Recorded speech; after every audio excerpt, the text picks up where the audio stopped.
This session is called Missional Discipleship.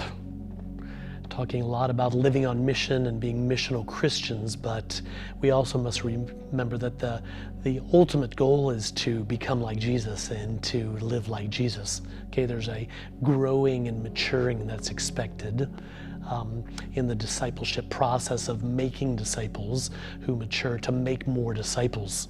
So again, what do we learn from Jesus? What did his discipleship look like of his disciples? What's he expect from us in our small groups and our churches? So what do I mean by missional discipleship? Okay, couple important things. Okay, one, again, the process is a supernatural process. It's not something we ultimately control. There's some things we need to do to be faithful and obedient, and we need to practice, but it's a supernatural process that needs the Spirit involved in changing people's hearts and convicting and reminding and encouraging and teaching and doing all the things that the Bible tells us that the Spirit does, okay? So prayer and the supernatural is a big part of this missional discipleship. What else? I've already talked about this idea of identity.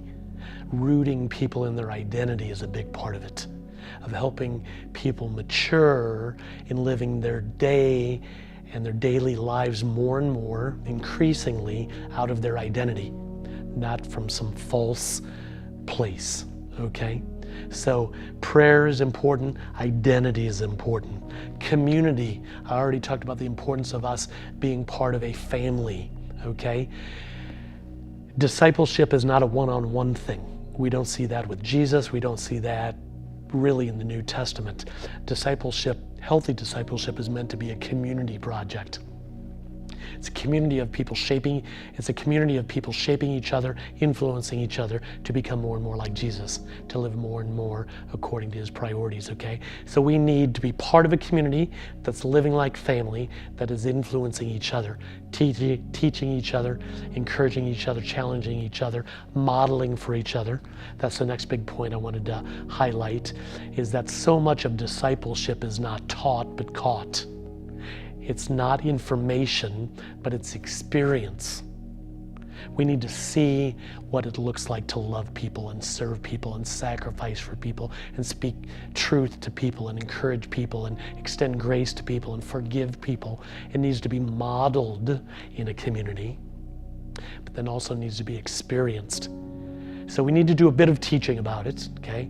Show people how it's rooted in Scripture and in the Gospels, but it's got to be modeled for them, and then they've got to taste it. They've got to experience what it looks like to do the things Jesus did, okay? Again, to love and to serve and to sacrifice and extend grace and forgive and all those things. So you can see, if we're going to make disciples in this way, it's going to take time. If you're part of a small group that only meets 2 hours a week, I just need to say, it's not enough. You're not going to make disciples, mature disciples, multiplying disciples 2 hours a week. It's not possible. It's going to require more time, experiencing more life together in a variety of contexts where life can be modeled, life with Jesus can be modeled and experienced. So it's just going to require more time. And then I called this missional discipleship because it has to happen in the context of mission, of course. It's got to be out as we're loving lost people and serving lost people and getting to know people that are hard to love, honestly, that are different than us, believe different things, live different ways. It's in those contexts that we learn so much. We learn to love by loving hard to love people. So missional discipleship happens in the context of mission. Again, Jesus, 80% of his time was in the context of mission. He was with his disciples, with lost people, 80% of the time. So we need to be with our disciples and with our small groups much more than we currently are, okay? So with your small group, discuss it, pray about it, make a plan.